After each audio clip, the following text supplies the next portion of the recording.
Good morning all of you. पिछले class में हम लोगों ने इंटीग्रेशन यूनिट नंबर 7 देख रहे थे, जिसमें इंटीग्रेशन बाय रेशनल और इरेशनल फॉर्म का रिलेटेड फार्मूला डिस्कस किए थे और कुछ एग्जाम्पल के साथ एक्सरसाइज देखे हुए थे। आज हम लोग एक्सरसाइज 10C कंप्लीट करेंगे। तो देखिए 10C में हम लोग देखे हुए थे क्वेश्चन नंबर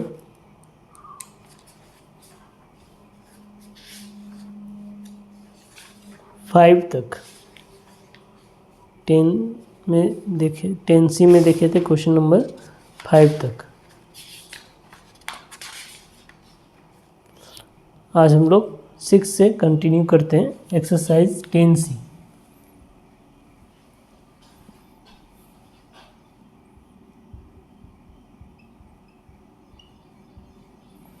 क्वेश्चन नंबर 6 में कह रहा है evaluate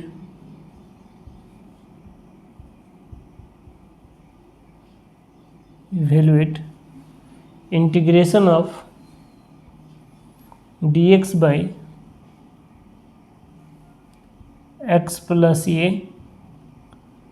x plus b x plus c। तो पिछले क्लास में हम लोग देखे थे कि पार्शियल फ्रैक्शन कब अप्लाई होता है। पार्शियल फ्रैक्शन अप्लाई होता है जब ये इंटीग्रल का फॉर्मेट प्रॉपर रेशनल फॉर्म में होता है तब। और जब कोई इंटीग्रेशन प्रॉपर रेशनल फॉर्म में होगा तो उस केस में हम लोग ये देखते हैं कि डिनोमिनेटर का जो टर्म है वो फैक्टर में है या नहीं है। अगर डिनोमिनेटर का टर्म फैक्टर में है तो हम लोग डायरेक्ट पार्शियल के फॉर्म में लगा सकते हैं। जैसे कि यहाँ लिख सकते हैं I equal to integration of dx by x plus a x plus b x plus c।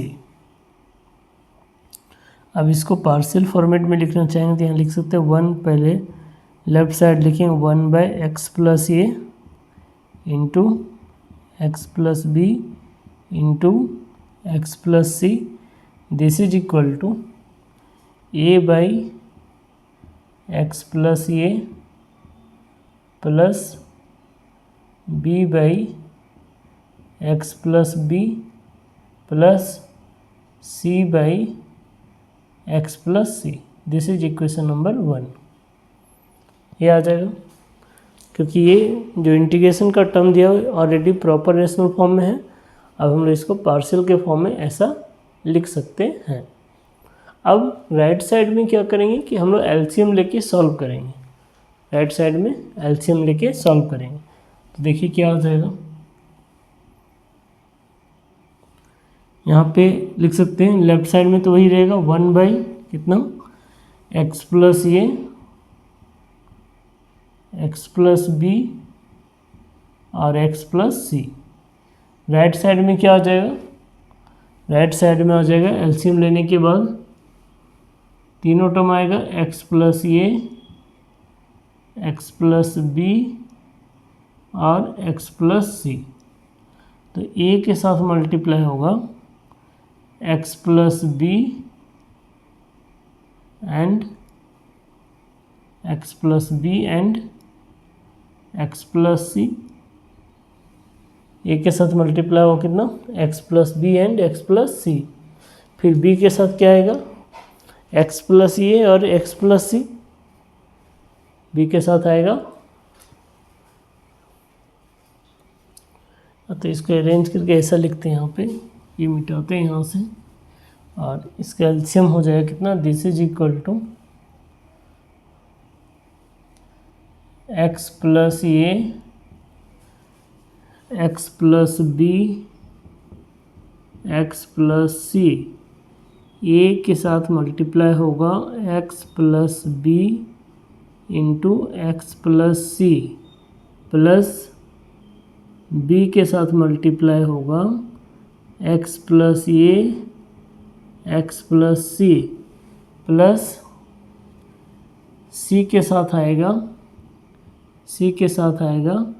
X plus a x plus B.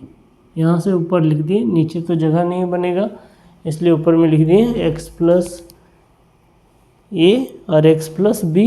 ये मल्टीप्लाई हुआ किसके साथ, सी के साथ। अब यहाँ पे दोनों साइड से हम लोग डिनोमिनेटर का टर्म हटा सकते हैं। जैसे एक टर्म एक फर्स्ट पार्ट में ए आपका डिनोमिनेटर है, सेकेंड पार्ट में ए डिनोमिनेटर हट जाएगा, तो क्या बचेगा 1 इक्वल टू, लेफ्ट साइड में बचेगा 1, राइट साइड में क्या लिखेंगे a into x plus b x plus c b into x plus a x plus c and plus c into x plus a x plus b. अब value किसका निकालना है, A B और सी का, तो तीनों को तो एक साथ नहीं निकाल सकते, 1 बाय 1 करके निकालते हैं। यहाँ लिखेंगे क्या, for value of a, for value of a की वैल्यू के लिए क्या करेंगे, यहाँ लिखेंगे पुट एक्स इक्वल टू, जैसे ए का वैल्यू निकालना है तो बी और सी का के टर्म को 0 करेंगे, तो बी में कॉमन टर्म कितना है एक्स प्लस ए, सी में भी कॉमन टर्म कितना है एक्स प्लस ए, तो लिखेंगे put x equal to minus a, put x equal to minus a, तो क्या हो जाएगा 1 बराबर ए इंटू यहाँ माइनस ए प्लस बी मतलब b minus a plus c मतलब सी माइनस ए, और बी इंटू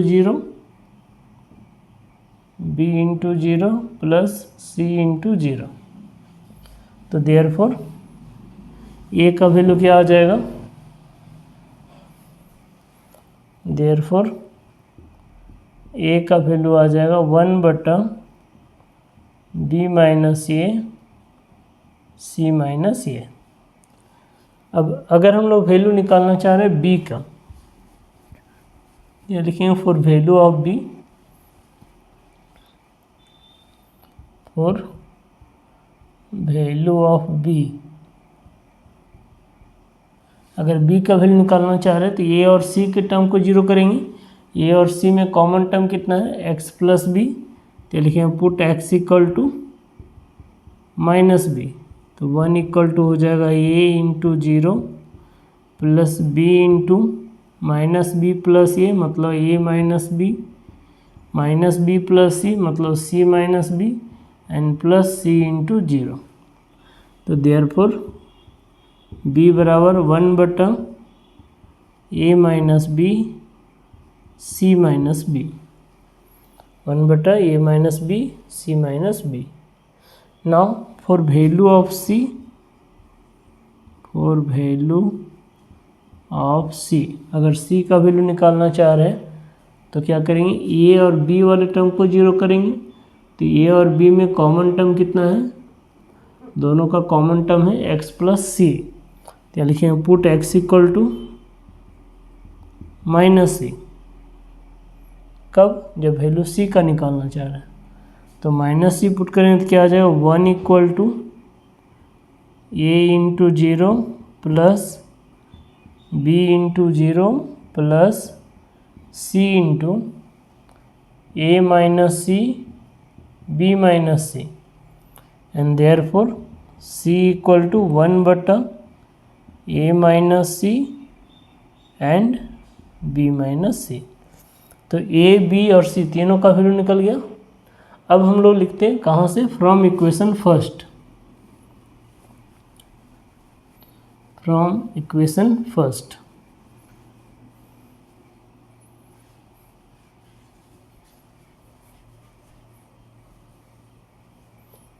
फ्रॉम फर्स्ट क्या हो जाएगा, फर्स्ट इक्वेशन क्या था 1 बटा x plus a x plus b x plus c equal to, अब ए के बदले क्या आएगा 1 बटा b minus a into c minus a बटा एक्स प्लस ए, फिर प्लस बी बट्टा, तो बी के जगह कितना आएगा 1 बट्टा a minus b into c minus b divided by x plus b and plus c के जगह कितना आएगा 1 बट्टा a minus c b minus c बट्टा एक्स प्लस सी। ये हो गया from first. Now therefore I बराबर, अब इसको इंटीग्रेट कर देंगे।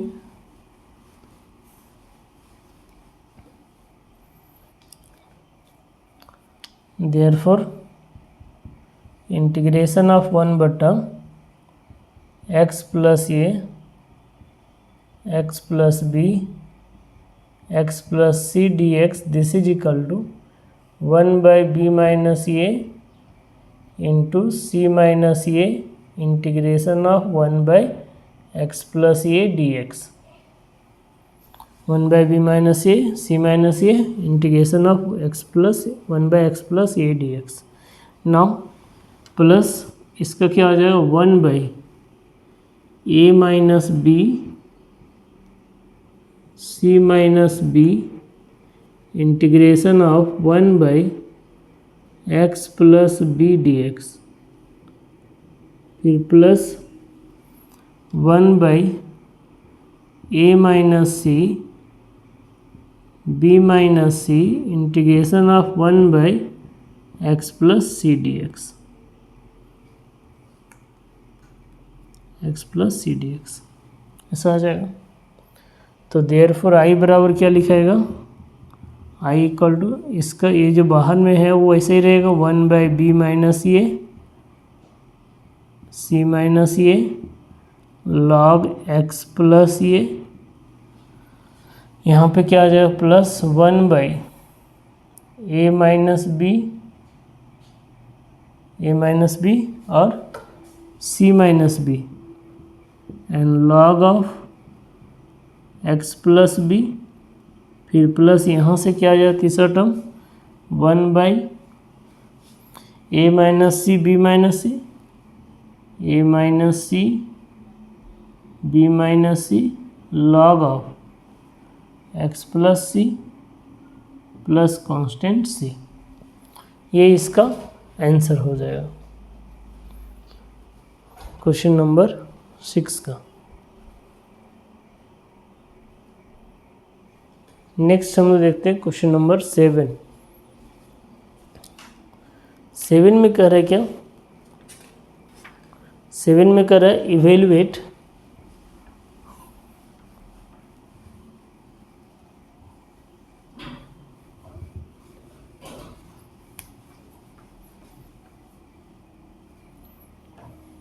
क्वेश्चन नंबर 7 में कह रहा है evaluate integration of D x by x into 1 plus x का पावर 4, इसको इवेलुएट करना है। तो हम लोग सबसे पहले ये देखेंगे कि डिफरेंशिएशन ऑफ एक्स का पावर 4 का क्या होता है। डिफरेंशिएशन ऑफ एक्स का power 4, this is equal to 4x cube. X का पावर 4 का डिफरेंशिएशन होता है 4x क्यूब, ठीक है। तो यहाँ पे क्या लिख सकते हैं कि i बराबर कितना है dx बटा x इंटू 1 प्लस एक्स का पावर 4 जो है उसको लिख सकते हैं x का पावर 4 प्लस 1, 1 प्लस एक्स का पावर 4 को लिख सकते हैं x का पावर 4 प्लस 1। अब देखिए कि x का पावर 4 का जो डिफरेंशिएशन वो किस में जा रहा है, x का पावर 3 में जा रहा है। तो यहाँ पे क्या लिखेंगे multiply and dividing by x का पावर 3। x का पावर 3 से क्या करेंगे, मल्टीप्लाई भी करेंगे और डिवाइड भी करेंगे। तो देखिए क्या रिजल्ट आ जाएगा, देयरफॉर आई इक्वल टू आएगा integration of x Q D x by x तो पहले से था यहाँ पे, एक्स क्यू से मल्टीप्लाई डिवाइड हो रहा तो ये बन जाए एक्स का पावर 4 इंटू एक्स का पावर 4 प्लस 1, ऐसा आ जाएगा। अब यहाँ पे लिखेंगे क्या, पार्शियल में तोड़ने के लिए पुट एक्स का power 4 this is equal to z. Partial में तोड़ने के लिए एक्स का पावर 4 को जेड मान लेंगे या तो जेड पुट करेंगे। Now differentiation with respect to x. अब इसको डिफ्रेंशिएट करेंगे किसके रिस्पेक्ट में, एक्स के रिस्पेक्ट में, तो क्या आ जाएगा डी एक्स का पावर 4 बट्टा डी एक्स बराबर डी जेड बट्टा डी एक्स, ऐसा आएगा। तो x का पावर 4 का डिफरेंशिएशन कितना आएगा 4x क्यू, x का पावर 4 का differentiation 4x cube, this is equal to d z बटा डी एक्स। तो देयरफॉर dx का वैल्यू कितना आ जाएगा डी जेड बटा 4x क्यू। आपको पहले ही बताए थे कि जब भी हम लोग पुट करेंगे तो डिफ्रेंशिएट करने के बाद हमेशा वैल्यू किसका निकालेंगे, dx का निकालेंगे। तो dx का वैल्यू क्या बन गया डी जेड बटा 4x क्यू। अब हम लोग इसको रिप्लेस करेंगे, तो रिप्लेस करेंगे तो देखिए i बराबर क्या आ जाएगा, i इक्वल टू होगा integration of x Q by z into z plus 1 और dx के बदले आएगा डी जेड बटा 4x क्यू। तो एक्स क्यू से एक्स क्यू कट जाएगा, देयरफॉर i इक्वल टू क्या रह जाएगा,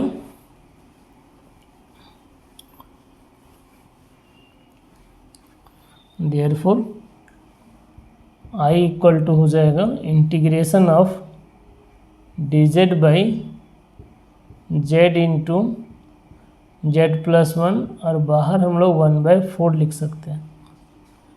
डी जेड बाई 4 है तो 1/4 हम लोग यहाँ से बाहर ले जा सकते हैं। अब यहाँ पे जो टर्म आ रहा है इसको हम लोग पार्शियल से ब्रेक कर सकते हैं। तो दिस इज इक्वल टू क्या आ जाएगा 1/4,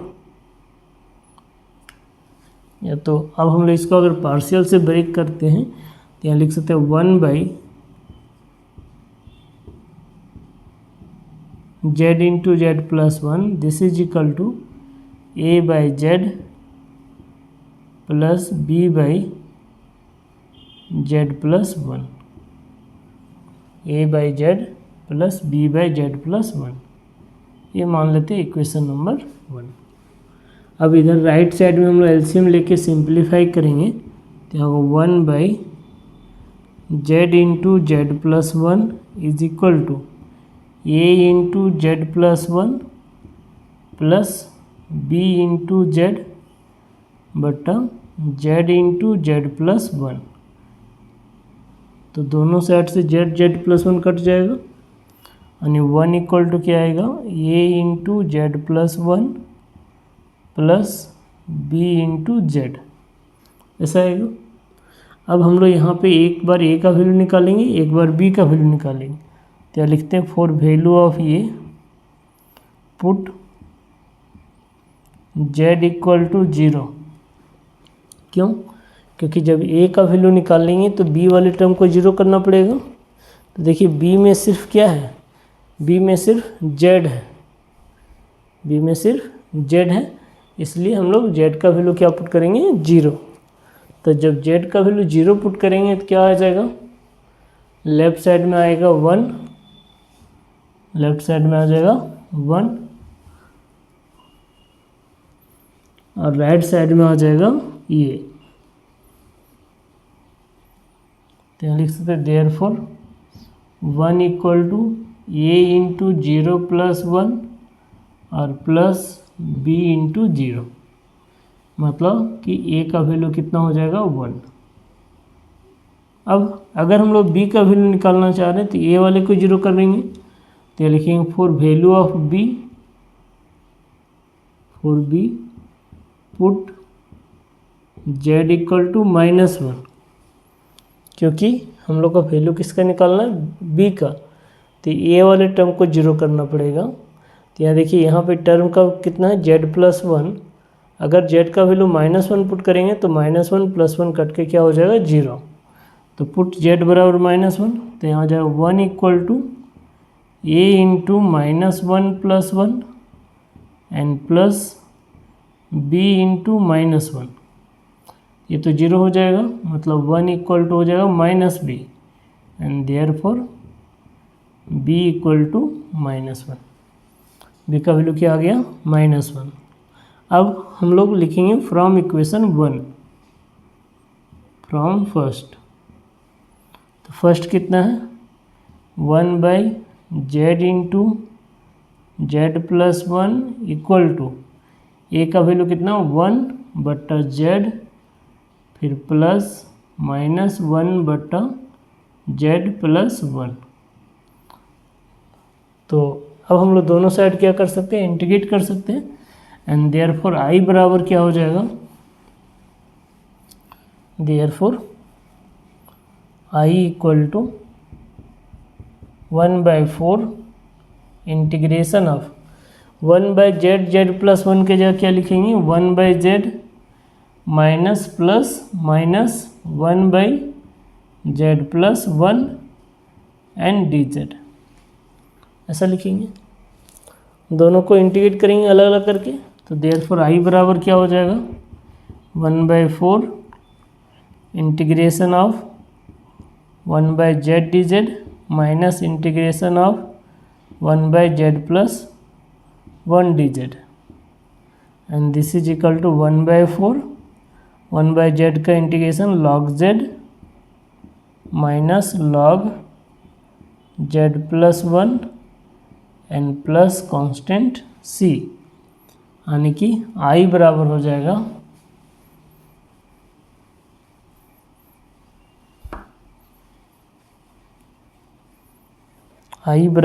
कितना 1/4 log z/z+1 plus constant c।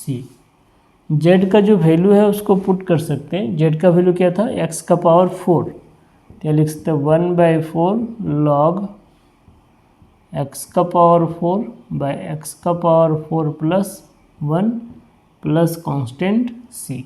ये इसका आंसर हो जाएगा।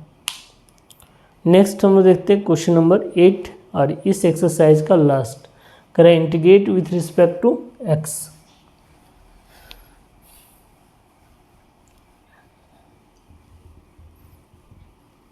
इसके बाद हम लोग का एक और पॉइंट बचेगा इंटीग्रेशन का, इंटीग्रेशन बाय पार्ट्स। 8 में क्या रखा, integrate with respect to x। x के रिस्पेक्ट में क्या करना है, इंटीग्रेट करना है। क्या लिखा हुआ है, दिया हुआ है x⁴ प्लस 3x² + 1/x³, ये दिया हुआ है। इसको इंटीग्रेट करना है x के रिस्पेक्ट में। दैट इज क्या लिख सकते हैं, दैट इज मतलब i बराबर क्या हो जाएगा, integration of x⁴ plus 3x² + 1/x³ dx, ऐसा आएगा। x³ से सब में डिवाइड कर देंगे तो दिस इज इक्वल टू क्या हो जाएगा, integration of x⁴/x³ plus 3x² plus 1/x³, ऐसा लिख सकते हैं। अब x⁴ से ये x⁴ कटेगा तो यहाँ पे x⁴ बच जाएगा, क्योंकि ऊपर में पावर कितना है 4 और नीचे में पावर है 3। उसी तरह से यहाँ देखते हैं, यहाँ x² है, x² अगर पूरा कटेगा तो यहाँ पावर 3 कटेगा, फिर यहाँ x⁴ बच जाएगा, ठीक है। और ये तो वैसे ही रहेगा, तो रिजल्ट क्या लिख सकते हैं, i बराबर इंटीग्रेशन कितना बच गया यहाँ पे x + 3/x प्लस ये टर्म अगर नीचे से ऊपर ले जाते हैं, x का पावर 3 को नीचे से ऊपर ले जाते हैं तो ये बन जाएगा x का पावर -3 एंड dx। अब क्या करेंगे कि सभी टर्म को अलग अलग करके इंटीग्रेट करेंगे। तो देखिए क्या हो जाएगा, I इक्वल टू लिख सकते हैं integration of x dx plus integration of 3/x dx plus integration of 3/x dx plus integration of x का पावर -3 dx, ऐसा लिखेंगे। तो क्या हो जाएगा, I इक्वल टू x का इंटीग्रेशन x² 2, 3/x का integration 3 log x plus x का पावर -3 का इंटीग्रेशन x का पावर -2 बट्टा -2 प्लस कांस्टेंट c, ये रिजल्ट आएगा। नाउ इसको अरेंज करेंगे तो क्या हो जाएगा, x² 2 plus 3 log mod x minus 1/2x² 1/2x² and plus constant c, ये इसका आंसर हो जाएगा। तो आज हम लोगों ने एक्सरसाइज 10C कंप्लीट कर लिए। नेक्स्ट क्लास में हम लोग स्टार्ट करेंगे इंटीग्रेशन बाय पार्ट्स, जिसमें हम लोग का 2 फंक्शन रहेगा। किसी भी क्वेश्चन में 2 फंक्शन रहेगा, एक फंक्शन बनेगा u, एक फंक्शन बनेगा v, और उसको u इंटू v से इंटीग्रेट करना पड़ेगा। जैसे कि थोड़ा सा देख लीजिए क्या होगा, u इंटू v का फार्मूला, u कहलाएगा फर्स्ट फंक्शन, v कहलाएगा सेकेंड फंक्शन।